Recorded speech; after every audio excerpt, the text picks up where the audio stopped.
about circles. So first of all, this worksheet can be found on our Canvas shell. We're linked on our homepage under the modules section as well. So you can print off this worksheet and work alongside me. Right here, we have a circle placed on the coordinate plane. So this is the x-axis, the y-axis. I'm just going to label a few things on this circle, and then we're going to talk about circles a little bit. So right here, this is going to be the center of our circle. And give a name to the center of our circle. We call it h comma k. So h is the x coordinate of the center of the circle, and k is the y coordinate of the center of the circle. The distance from the center to any part on the edge of the circle is the radius, and we call that r.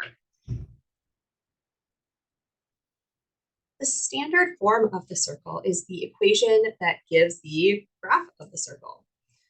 And the standard form, let me just write it, standard form of a circle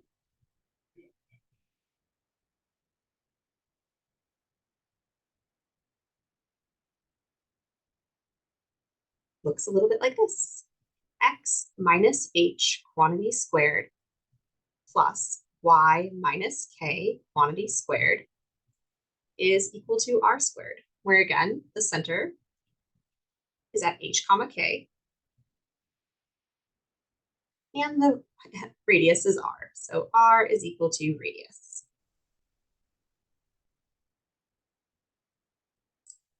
There is another form of a circle, and that's the general form of a circle. We'll talk about that in a different video.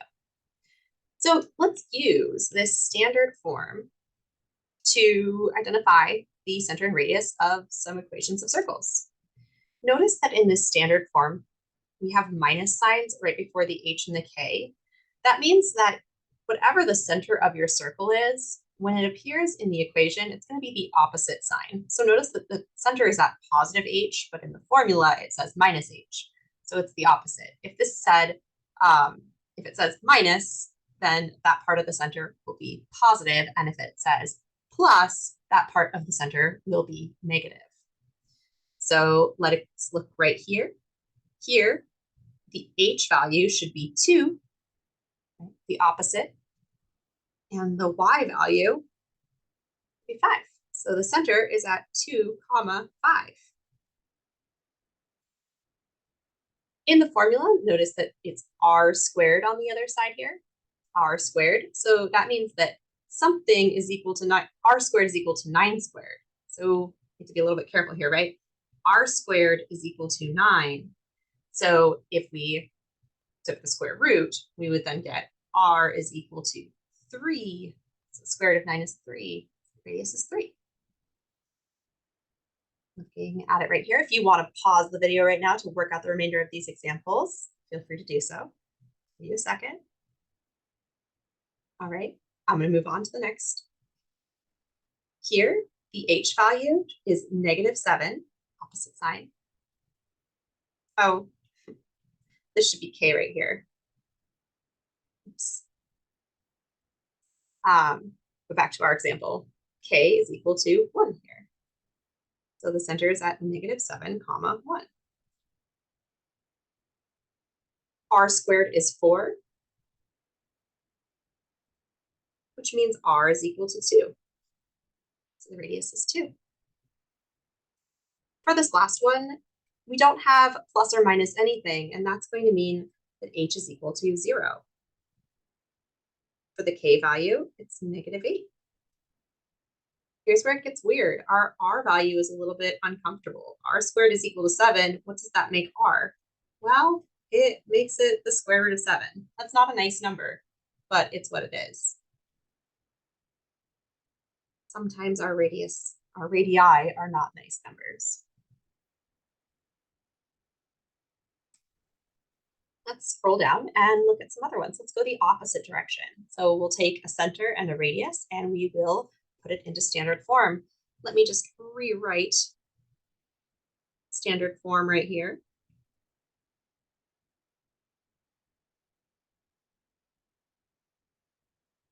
So remember how it was the opposite sign when it went into the equation.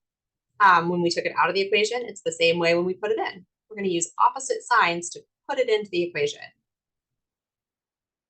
So we have x, and then instead of minus 2, it's going to be plus 2 quantity squared plus y minus 3 quantity squared is equal to r squared, so 25.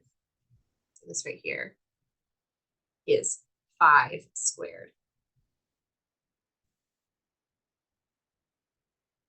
Let me do a little highlighting here just to be very specific.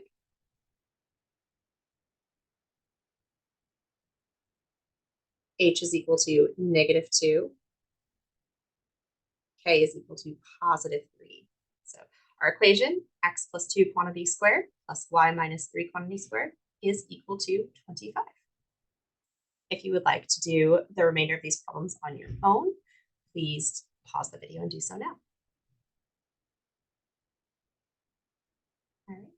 For part B, just like we had in part C on the previous example, if we have an h or a k value that's 0, we don't have a quantity anymore. We just do x squared or y squared by itself. So if 0 is the coordinate for both the center of for the x coordinate of the center and the y coordinate of the center, then we're going to have x squared plus y squared is equal to r squared. 1 squared is just 1.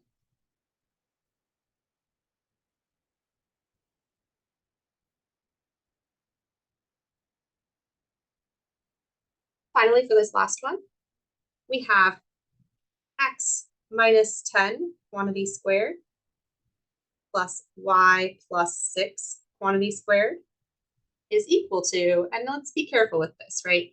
If r is equal to the square root of 3, if we come around and square both these sides, we get r squared is equal to the square root of 3 squared. When you square a square root, it simply gets rid of the square root. So we have 3 on the other side of that equation. And that is the general form of a circle.